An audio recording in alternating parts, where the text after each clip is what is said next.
అందరికీ నమస్కారం. So welcome to my channel simple life vlogs. So ఈరోజు అయితే నేను ముందుకి మహాగధ బుక్ నుంచి నెక్స్ట్ స్టోరీతో చేశాను. సో లేట్ ఎందుకు ఇంకా స్టార్ట్ చేద్దామా. సో ఒకానొక నాడు దేవతలందరూ కూడా ఒక పెద్ద శబ్దాన్ని విని పరిగెత్తుకుంటూ ఒక ప్రదేశానికి వెళ్ళారు.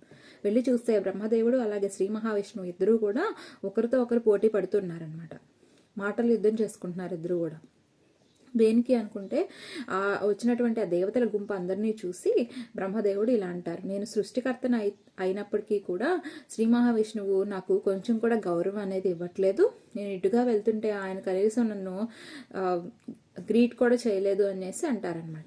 అయితే అది విన్న శ్రీ మహావిష్ణువు, మీరు క్రియేటర్ అయితే అయ్యుండొచ్చు, ఈ సృష్టిని అంతటినీ కూడా తీసుకొచ్చింది మీరే సృష్టికర్త అయినప్పటికీ కూడా మీరు సృష్టించిన దాన్ని మీరు కాపాడుకోలేకపోతున్నారు.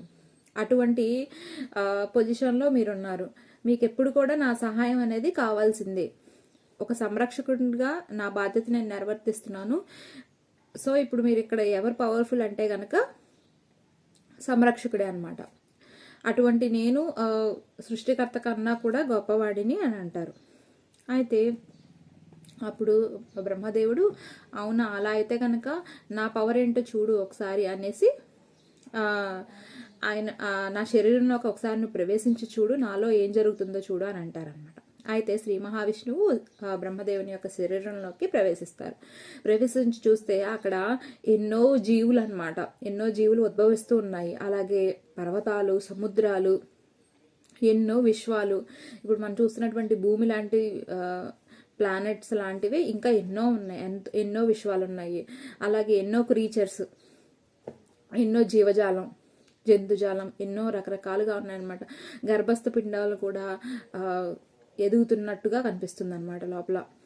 అయితే అవన్నీ చూసినటువంటి ఆశ్చర్యంగా చూశారనమాట శ్రీ మహావిష్ణువు. అయితే అవన్నీ చూసి బయటకు వచ్చారు. బయటకు వచ్చిన తర్వాత నిజమే మీరు ఏదైతే చెప్పారో అది నిజమే, మీరు ఈ జీవులన్నిటికీ కూడా దేవుడు వంటి వారు అని చెప్పారనమాట. అయితే కానీ ఒకసారి నా శరీరంలో కూడా వెళ్ళి చూడండి అసలు అక్కడ ఏం జరుగుతుందో అని చెప్తారనమాట. అయితే బ్రహ్మదేవుడు లోపలికి వెళ్ళి చూసి ఆయన ఒక్కసారిగా బ్రెయిన్ పనిచేయదనమాట. అలా ఉంది అక్కడ. మొత్తం కూడా అనంతమైన విశ్వాలు, అలాగే ఎన్నో పెద్ద పెద్ద గ్రహాలు, గ్రహశకలాలు, అలాగే నక్షత్ర మండలాలు, ఒకటేంటి ఎన్నో ఉన్నాయన్నమాట. వాటికి అసలు ఒక అంతు అనేది లేదు. ఒక అనంతమైన ఎన్నో విశ్వాలని చూస్తారనమాట. మనం మల్టీవర్స్ ఇట్లా అంటాం కదా, అలాంటివి ఎన్నో ఉంటాయి. అయితే బ్రహ్మగారు ఎటు నుంచి బయటకు రావాలనేది ఆయన కూడా అర్థం కాదు, ఒక తప్పిపోయినట్టుగా అయిపోతుంది అనమాట. అయితే చివరికి ఎలాగోలా ఆయన మళ్ళీ ఏ విధంగా అయితే ఆయన జన్మించారో బ్రహ్మగారి యొక్క నాభి నుంచి, అదే శ్రీ మహావిష్ణు యొక్క నాభి నుంచి, అదేవిధంగా ఈసారి కూడా ఆయన శ్రీ మహావిష్ణు యొక్క నాభి నుంచి తామరపు యొక్క కారణ సహాయంతో ఆయన బయటకు వస్తారనమాట. బయటకు వచ్చి ఇద్దరికే అర్థమవుతుంది ఎవరి గొప్పతనం ఏంటి అని. అయినప్పటికీ కూడా వారు అంగీకరించరు ఒకరికన్నా ఇంకొకరు గొప్ప అనేసి. అయితే ఇంకా వాళ్ళు వాదోపవాదాలు చేసుకుంటూనే ఉంటారు. తర్వాత ఒక ఆయుధాలు తీసి ఆయుధాలతో కూడా ఒక యుద్ధం లాంటిది చేస్తూ ఉంటారనమాట. అయితే వీరు ఇలా ఉండగా పక్కనే ఒక పిల్లర్ లాంటిది ఒక ఫామ్ అవుతుంది అనమాట. అది చూడడానికి బంగారంగా ఉంటుంది, బంగారు పూతతో ఉన్నట్టు ఉంటుంది అనమాట. అయితే దాని నుంచి అగ్నిజ్వాలలు అనేవి వెలువడుతూ ఉంటాయి అన్నమాట. అయితే దాన్ని చూసినటువంటి దేవతలు ఉన్నారు కదా, ఆ గుంపు అందరూ కూడా ఇలా అంటారు బ్రహ్మదేవుడు, మీ ఇద్దరు కూడా ఎవరు గొప్ప అని అనుకుంటున్నారు కదా, ఎవరైతే ఒకరేమో పైన పిల్లర్కి పై భాగానికి వెళ్ళండి, ఇంకొకరేమో కింద భాగాన్ని కనిపెట్టండి అని చెప్పేసి అంటారనమాట. అది విన్నగానే బ్రహ్మగారు హంసలాగా మారిపోయి పైకి ఎగిరిపోతారు. మరియు శ్రీ మహావిష్ణువేమో తన యొక్క వరాహ రూపంలోకి మారి భూమిని తొలుచుకుంటూ కిందకి వెళ్తారనమాట. ఆ మరొక ఎండతో కనిపెట్టాలి కదా, దానికోసం.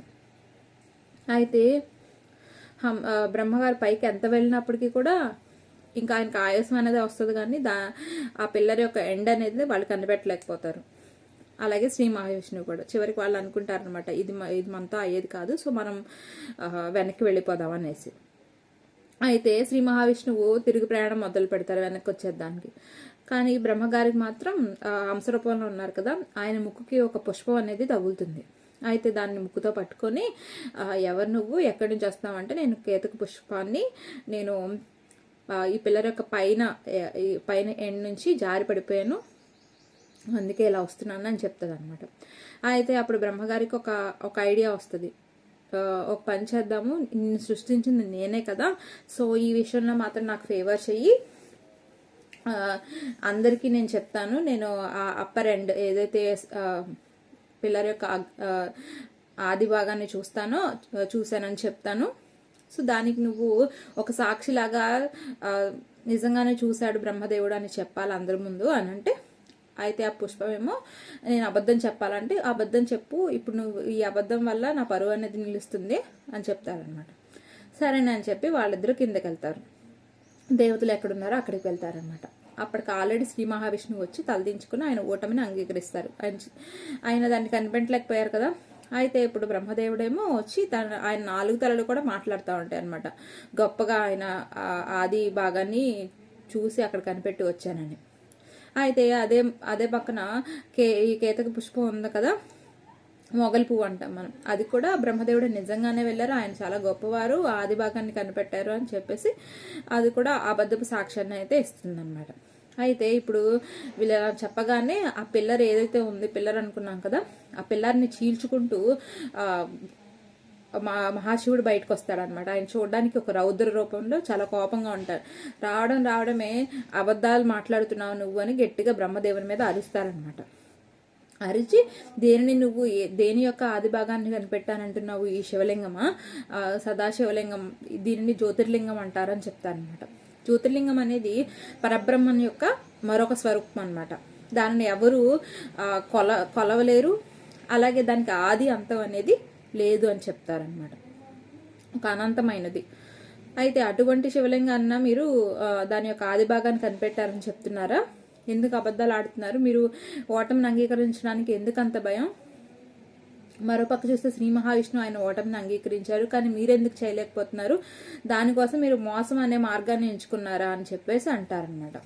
అని మీరు ఏ విధంగా అయితే జీవుల యొక్క హృదయంలో భయాన్ని తొలగించాలో, కానీ మీరు మీ హృదయంలోనే భయాన్ని తొలగించుకోలేకపోయారు, అటువంటి మీకు ఇంకా వాళ్ళు పూజలు ఎలా చేస్తారు అని చెప్తారనమాట.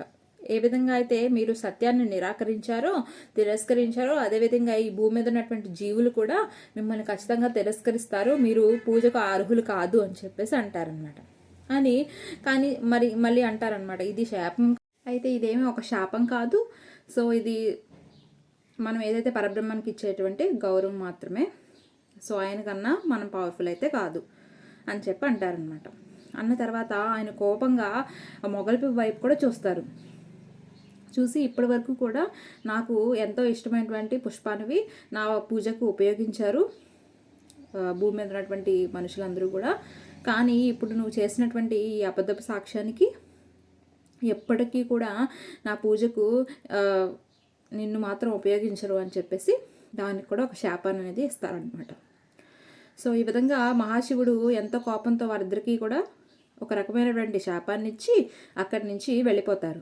ఇదంతా కూడా చూసినటువంటి దక్షునికి ఆయన యొక్క ఆత్మ అంతా కూడా ఒక ద్వేషంతో నిండిపోతుందన్నమాట.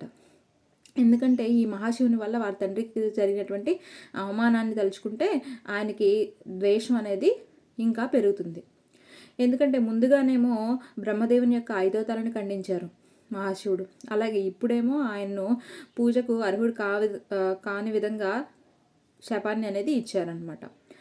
సో ఈ విధంగా దక్షుడు కోపం అనేది దాని యొక్క పరిణామం అనేది ఎలా ఉంటుంది అనేది మన రాబోయే వీడియోస్లో అయితే చూద్దాము. సో ఈ స్టోరీ అయితే కనుక ఇంతటితో కంప్లీట్ అవుతుంది. సో ఇప్పటివరకు అయితే కనుక నా వీడియోస్ కనుక మీకు నచ్చినట్టయితే తప్పకుండా లైక్ చేయండి, అలాగే ఛానల్ని సబ్స్క్రైబ్ చేసుకోండి. Thank you.